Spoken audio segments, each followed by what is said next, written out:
Donald Trump ಅವರು ಯಾವ ರೀತಿ ಅವರ ನಿಲುವುಗಳನ್ನು ಹೇಳ್ತಾರೆ ಅನ್ನೋದು ಕೂಡ ತುಂಬಾ ಇಂಪಾರ್ಟೆಂಟ್ ಆಗುತ್ತೆ ಮಾರ್ಕೆಟ್ಗೆ.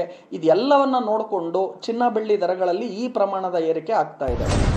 ಅಷ್ಟಕ್ಕೂ ಟ್ರಂಪ್ ಹುಡುಗೋದಕ್ಕೂ ಬಂಗಾರದ ಬೆಲೆ ಏರಿಕೆಗೂ ಏನ್ ಸಂಬಂಧ?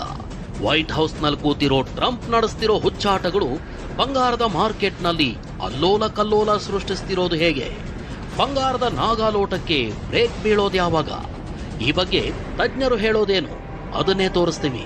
ಆದ್ರೆ ಅದಕ್ಕೂ ಮೊದಲು ಬೆಳ್ಳಿ ಬಂಗಾರದ ಚರಿತ್ರೆ ಸೃಷ್ಟಿಸುವ ಅವತಾರ ಭಾರತೀಯರಿಗೆ ತಂದಿರೋ ಸಂಕಷ್ಟ ಎಂಥದ್ದು ಅನ್ನೋದನ್ನೇ ತೋರಿಸ್ತೀವಿ ನೋಡಿ.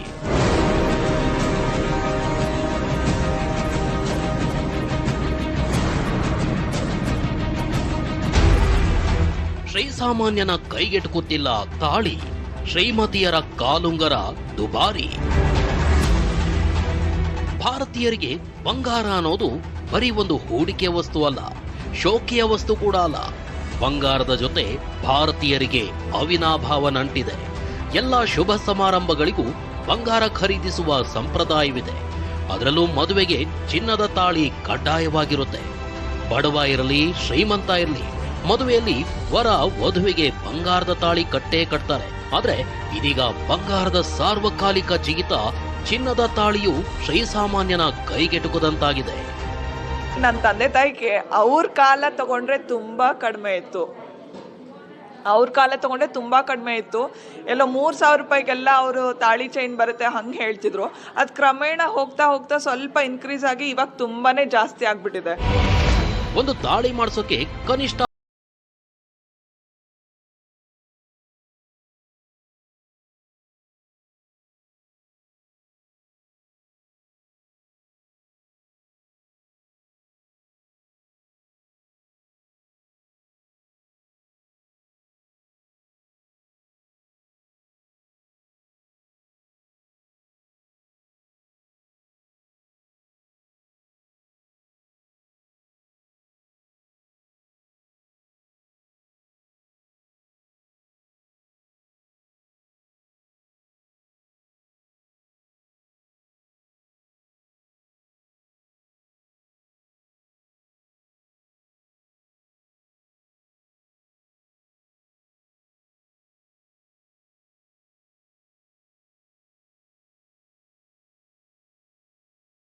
ಮಾಡ್ತಿದ್ದಾರೆ.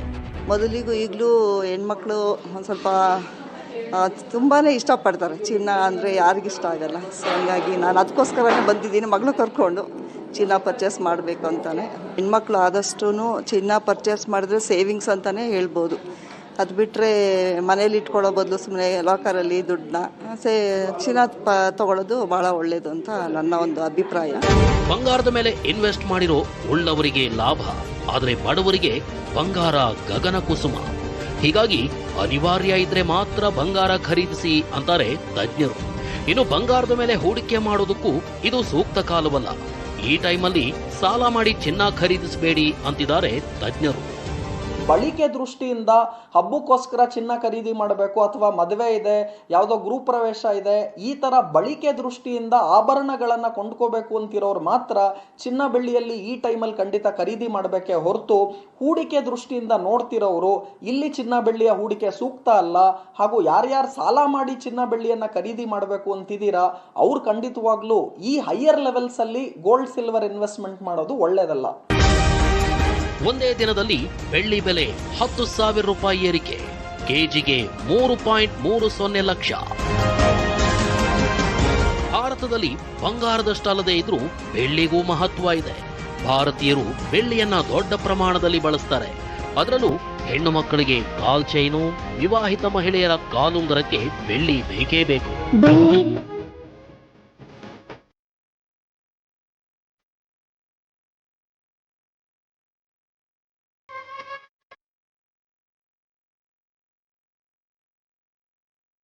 ರೇಟು ಜಾಸ್ತಿ ಆಗಿದೆ, ಬೆಳ್ಳಿ ಖರೀದಿಸೋಣ ಅಂತ ಹೋದ್ರೆ ಬೆಳ್ಳಿ ಕೂಡ ದುಬಾರಿ ಆಗಿದೆ. ಶೇಕಡಾವಾರು ಬೆಲೆ ಏರಿಕೆ ವಿಚಾರದಲ್ಲಿ ಬೆಳ್ಳಿ ಬಂಗಾರವನ್ನೇ ಮೀರಿಸಿದೆ. ಕಳೆದ 1 ವರ್ಷದಲ್ಲಿ ಬಂಗಾರದ ಬೆಲೆ 1 ಪಟ್ಟು ಹೆಚ್ಚಾಗಿದ್ರೆ ಬೆಳ್ಳಿ ಬೆಲೆ 1.5 ಪಟ್ಟು ಹೆಚ್ಚಾಗಿದೆ. ಬುಧವಾರ ಒಂದೇ ದಿನ ಕೆಜಿ ಬೆಳ್ಳಿ ಬೆಲೆ 10,000 ರೂಪಾಯಿ ಏರಿಕೆಯಾಗಿದೆ. ಕೆಜಿ ಬೆಳ್ಳಿ ಬೆಲೆ 3,30,000 ಆಗಿದೆ. ಟ್ರಂಪ್ ಗುಡುಗಿದ್ರೆ ಬಂಗಾರದ ಬೆಲೆ ಜಿಗಿಯೋದ್ಯಾಕೆ? ಬಂಗಾರದ ಈ ನಾಗಾಲೋಟ ಇನ್ನೆಷ್ಟು ದಿನ? ಈ ಬಗ್ಗೆ ತಜ್ಞರು ಹೇಳೋದೇನು? ನೋಡೋಣ ಚಿಕ್ಕ ಬ್ರೇಕ್ನ ನಂತರ. ಬಂಗಾರದ ಬೆಲೆ ಲಗಾಮು ಇಲ್ಲದ ಕುದುರೆಯಂತೆ ಓಡ್ತಾ ಇದೆ. ನಿತ್ಯ ಹೊಸ ಹೊಸ ಚರಿತ್ರೆ ಸೃಷ್ಟಿಯಾಗ್ತಾ ಇದೆ. ಬಂಗಾರದ ಬೆಲೆ ಈ ರೀತಿ ಹುಚ್ಚಾಪಟ್ಟೆ ಏರಿಕೆಯಾಗಲು ಪ್ರಮುಖ ಕಾರಣ ಅಮೆರಿಕ ಅಧ್ಯಕ್ಷ ಟ್ರಂಪ್ ನಡೆಸ್ತಾ ಇರೋ ಹುಚ್ಚಾಟ. ಟ್ರಂಪ್ ತೈಲದಾಹ, ಯುದ್ಧದಾಹ ಜಗತ್ತನ್ನೇ ನಡುಗಿಸೋದ್ರ ಜೊತೆಗೆ ಬಂಗಾರದ ಮಾರ್ಕೆಟ್ನಲ್ಲಿ ಅಲ್ಲೋಲ ಕಲ್ಲೋಲ ಸೃಷ್ಟಿಸಿದೆ.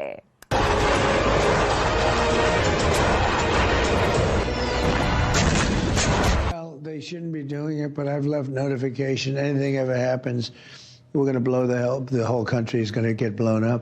ಅಮೆರಿಕ ಅಧ್ಯಕ್ಷ ಟ್ರಂಪ್ ಇರಾನ್ ದೇಶವನ್ನೇ ಸ್ಫೋಟಿಸುವ ಬೆದರಿಕೆ ಹಾಕಿದ್ದಾರೆ. ಇರಾನ್ ಮೇಲೆ ದಾಳಿಗೆ ಅಮೆರಿಕ ಒಳಗೊಳಗೆ ಸಿದ್ಧತೆ ನಡೆಸಿದೆ. ಜೊತೆಗೆ ಗ್ರೀನ್ಲ್ಯಾಂಡ್ ಸ್ವಾಧೀನಪಡಿಸಿಕೊಂಡೇ ಸಿದ್ಧ ಅಂತ ಟ್ರಂಪ್ ಗುಡುಗಿದ್ದಾರೆ. ಇದು ಯುರೋಪ್ ಮತ್ತು ಅಮೆರಿಕ ನಡುವೆ ಉದ್ವಿಗ್ನತೆ ಸೃಷ್ಟಿಸಿದೆ. ಜಾಗತಿಕ ಅನಿಶ್ಚಿತತೆ ಮೂಡಿಸಿದೆ. ಇದರಿಂದ ಹೂಡಿಕೆದಾರರು ಸುರಕ್ಷಿತ ಅನಿಸಿಕೊಂಡಿರೋ ಬಂಗಾರದ ಮೇಲೆ ಹೂಡಿಕೆಗೆ ಮುಗಿ ಬೀಳ್ತಿದ್ದಾರೆ. ಇದರಿಂದ ಬಂಗಾರದ ಬೆಲೆ ನಿಯಂತ್ರಣಕ್ಕೆ ಸಿಗದೆ ಜಿಗಿತಾ ಇದೆ. ಬಂಗಾರದ ಬೆಲೆ ಇಳಿಬೇಕು ಅಂದ್ರೆ ಟ್ರಂಪ್ ನೀತಿಗಳಲ್ಲಿ ಬದಲಾವಣೆ ಬರಬೇಕು ಅಂತಿದ್ದಾರೆ ತಜ್ಞರು. ಇಲ್ಲಿರುವಂತಹ ಚಿನ್ನದ ರೇಟ್ಗಳಲ್ಲಿ, ಬೆಳ್ಳಿ ರೇಟ್ಗಳಲ್ಲಿ ಇಳಿಕೆ ಬರಬೇಕು ಅಂದರೆ ಡೊನಾಲ್ಡ್ ಟ್ರಂಪ್ ಟ್ಯಾರಿಫ್ ನೀತಿಗಳಲ್ಲಿ ಬದಲಾವಣೆ ಆಗಬೇಕು.